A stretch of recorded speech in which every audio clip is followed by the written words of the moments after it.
One of the great things about having a channel like this is that it gives me a chance to talk about older or lesser known movies that people might have passed up, ignored, or just never even heard of. And it warms the dying embers of my cold black heart when people get a chance to watch and enjoy films based on my recommendation. But it turns out this particular door swings both ways, and every once in a while a film will get recommended to me that somehow escaped my critical eye up until now. It's great, it's like you're doing half my job for me. And in this case, a perfect example of this nice little relationship we've got going on is Whiplash, a 2014 drama about an aspiring drummer, his demanding and abusive mentor, and the sacrifices he's forced to make in his pursuit of success, both personal and physical. It's a thoughtful, intimate kind of film with a simple premise, a small but talented cast and a modest budget, but what it lacks in scope and scale, it more than makes up for with excellent direction, dialogue that's sharp as a tack, intense performances from actors at the top of their game, and a balanced, introspective story that asks interesting questions without providing easy answers. In short, it's a really fucking good movie that grabbed me from the first scene and didn't let go until the intense, emotionally compelling finale. The movie stars Miles Teller as hopeful young drummer Andy Nyman, who's enlisted at a prestigious musical academy in the hopes of one day becoming an iconic jazz drummer like his idol Buddy Rich. His efforts eventually attract the attention of senior instructor Terence Fletcher, a legendary figure in the music industry that other students seem to regard with equal parts admiration and sheer fucking dread.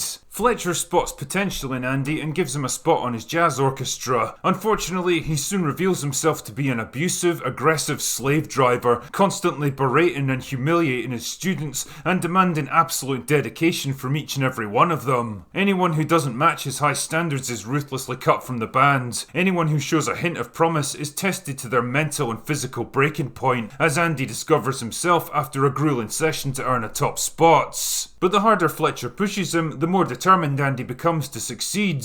Little by little, the rest of his life starts to fall away as he devotes more and more of his time to perfecting his craft. He drifts away from his well-meaning father, coldly breaks up with his girlfriend, and practices until his hands bleed.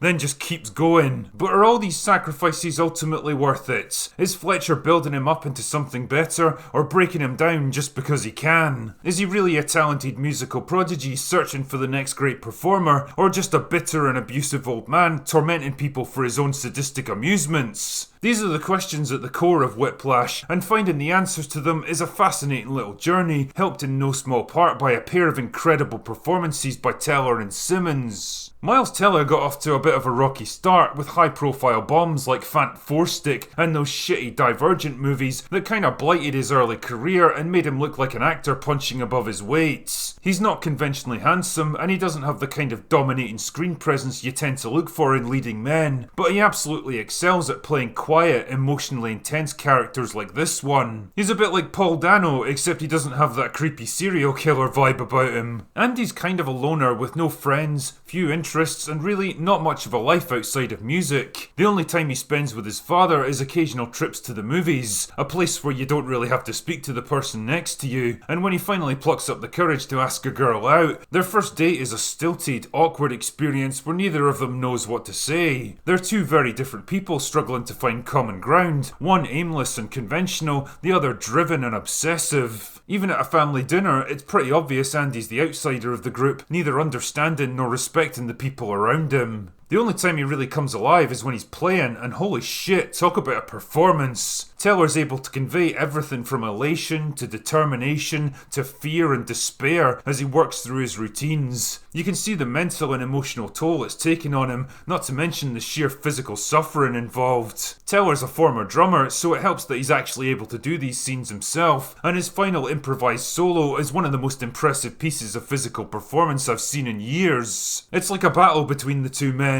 with one willing the other to fail, but gradually coming to respect and admire him for his sheer passion, defiance and determination. It's the look of a man who's finally found the thing he's been searching for all his life. But the star of the show for me has got to be J.K. Simmons as Terence Fletcher, an aggressive, abusive, foul-mouthed perfectionist who inspires fear and admiration in pretty much everyone around him. This dude is a force of nature who dominates every scene he's in, grabs your attention and refuses to let go. He takes absolutely no shit from anyone and demands nothing less than perfection from his students. And shit man, he's got some of the best insults ever.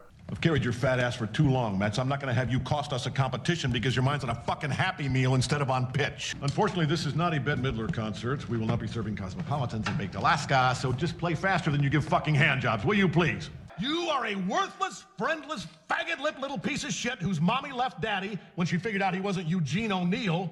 If I ever find one of these lying around again, I swear to fucking God, I will stop being so polite. Get the fuck out of my sight before I demolish you. Some of his methods border on sadistic, like when he pretends to cozy up to Andy so he can learn a few things about his personal life, only to use them to humiliate and insult him in the very next scene. Or forces 3 different guys to compete for hours for a coveted spot, knowing that Andy's the only one with any fucking talent to begin with. At every stage, in every scene, with every decision and instruction and piece of dialogue, he's testing him, probing, looking for weaknesses and hidden strengths, trying to understand what drives and motivates him. They might as well be boxers circling each other in the ring, sizing each other up before they do battle. It would be easy to label this guy as a simple bully, just another toxic male with a power complex, which I'm sure plenty of people today would happily do, but that's the exact point of his character. He pushes people to their limits because otherwise, how do you know what those limits even are? If you praise everyone no matter how shit they are, then what incentive is there for anyone to strive to be something better? But there's a fine line between pushing people to be their best and destroying them by going too far, and the movie leaves the question of whether or not he's ultimately justified in his methods up to the audience to decide.